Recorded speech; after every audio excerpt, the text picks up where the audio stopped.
Hey there, folks. Welcome to Spectrum Pulse. We talk about music, movies, art, and culture. And today, we're going to be talking about the newest project from Noname called Room 25.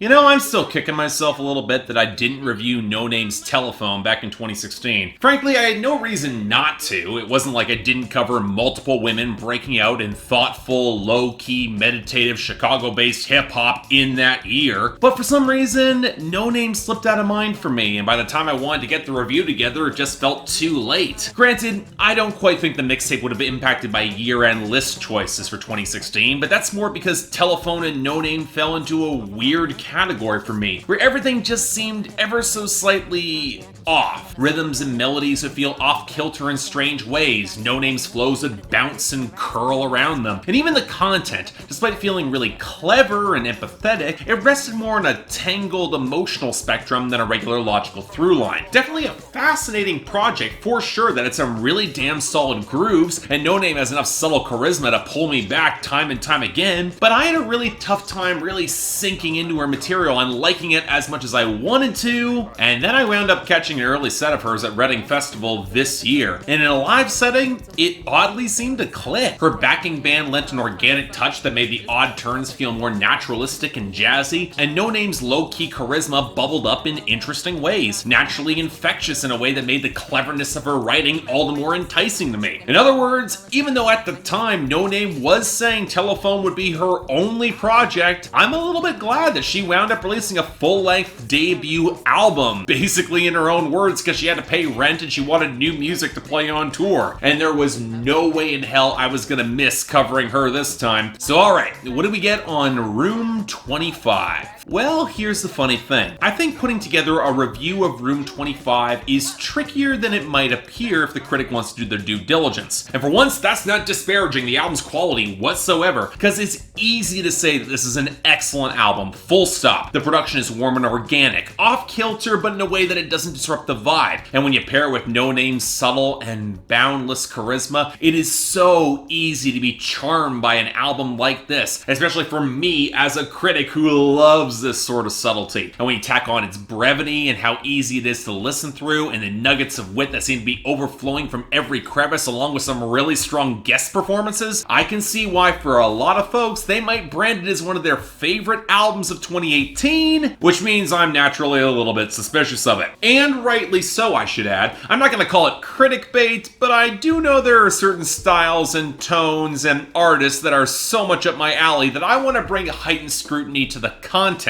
so that I'm not just swept away by all the vibe. So yeah, folks, we're going in deep with this one, even though I am still quite convinced it's great right from the jump and will probably wind up on my year-end list regardless. I just want to understand why. And a huge part of that greatness, that goes back to Noname herself, where you can definitely tell she has improved as a performer across the board, but it's tough to pin down how. She's always had a lot of bubbly, low-key charisma, but in comparison with Telephone, there's a sense that she's a shade more open and inviting with the audience, or at least opening the window to what she wants us to see a little bit wider. That's one element that made Telephone a bit of a tough listen, and that all that obfuscation prevented all but the most patient or in tune of listeners from building more of a connection with Noname. But while Room 25 still has some of this when you start digging into the lyrical details, there's a greater sense of expressive comfort behind the microphone that helps Noname's presence feel all the more potent and expressive here. And a big part of this is how she emphasizes her intro version and how much this album is made for her as it is made for her audience. It's a deflection all the same,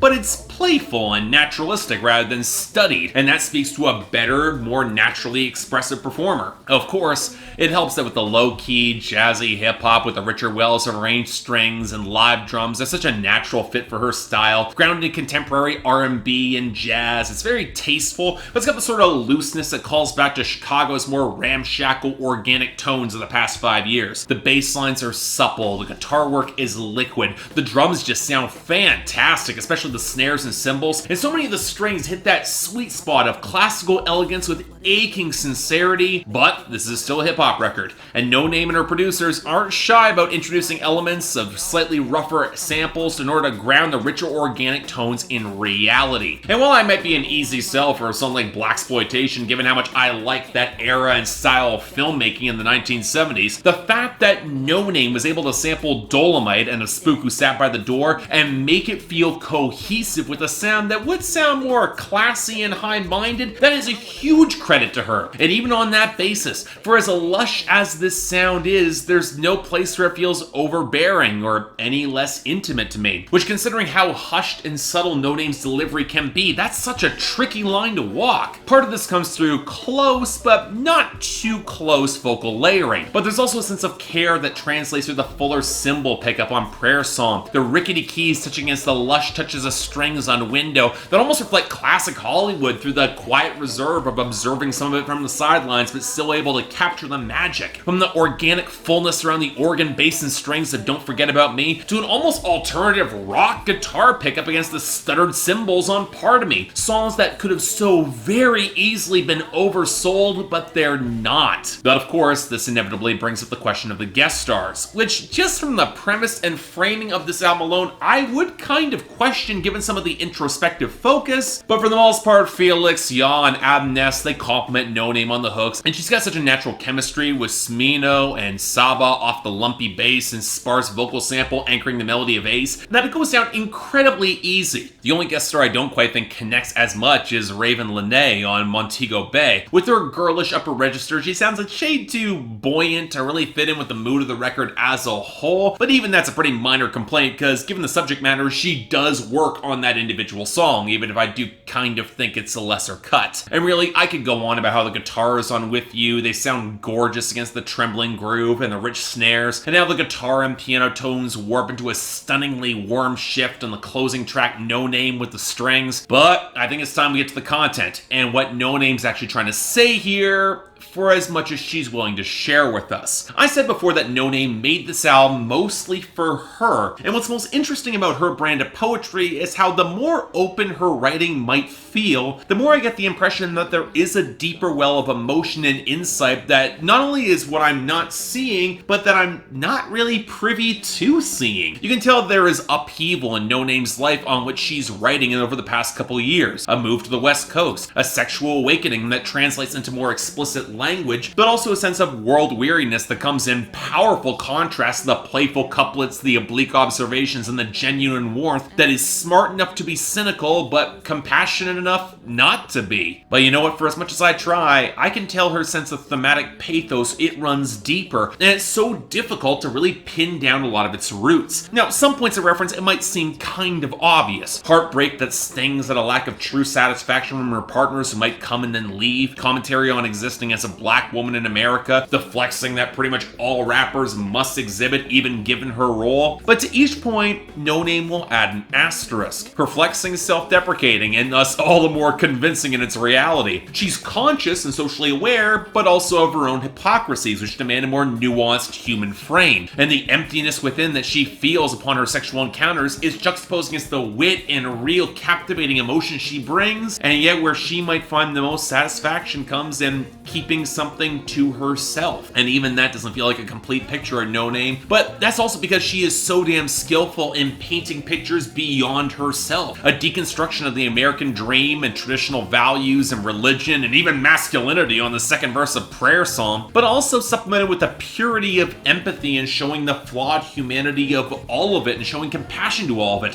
herself included. It's a very millennial sentiment where it would be so damn easy to slip into Gen X nihilism or cynicism, but yearning earnestness in the face of the success she's attained is the much stronger aphrodisiac for her. She wears success both in the music and in sexual growth with an assured confidence that's always been compelling. It's always been there, but now it comes with the comfort and deconstruction of institutions around her set to marginalize or oppress or preach contradictions that she will point out, from capitalism on Regal to religion on Prayer Song to systemic racism on Blaxploitation to the entertainment industry on Ace. But she has to live through those systems in order to see the cracks. And while Noname highlights how in the light of whatever might shine upon the rubble at the end of it all, when we might be left all looking the same, a song like Don't Forget About Me doesn't shy away from that distinctive humanity and her own yearnings that are hers and hers alone, and vulnerability that her art might display, but never quite in its fullness. Even on With You, she will ask for her drink back. Because again, it's not all for you. Because even the every woman, she wants to keep something to herself. As she should. So maybe looking for the complete picture isn't the answer. I don't think it ever has been with Noname, but in an era where everything seems to be on display, Noname's ability to keep the full, complete truth and secrets and meaning hers alone, to overshare, as she herself will say, but set a boundary in plain sight, kind of a marvel to behold. And for me as a critic who loves to untangle and grasp every single nuance of the art and the artist, especially when the artist is so great enough to convince you that there is more that you're not seeing, well, yeah, you know what? That's a lesson I got worth respecting. I'll take that in mind. So yeah, for me, easy 9 out of 10, one of the best albums of this year without question. Frequently gorgeous, effortlessly charming, beautifully subtle, and overfilled with wit and empathy in a way that's so rarely seen, in balancing ordinary small pleasures with extraordinary depth. It's worth all the praise it's getting, folks, and more. Absolutely, check this out. She deserves it, because this pretty much kicks ass. So yeah, thanks a lot for watching. If you'd like to like and subscribe, I'd be more than grateful. I know this review's a little late, but honestly, I really wanted to get into this because it is indeed something special. I had a lot of fun with it.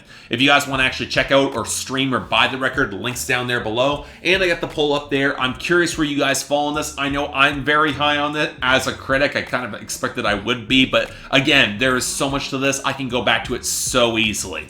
Beyond that, anything else I might be able to do to improve my presentation, I'm all ears. And if you guys want to get involved in my scheduling process, link to my Patreon is right over there, where 3 times a week you guys get to vote on my schedule, and once a week for the higher tier contributors, you guys get to add albums, movies, or even a top 10 list to that schedule. More details right over there. If you want to see my schedule, it's on my Instagram, link down there below. But till then, I'm Mark, you're watching Spectrum Pulse, and I'll see you next time.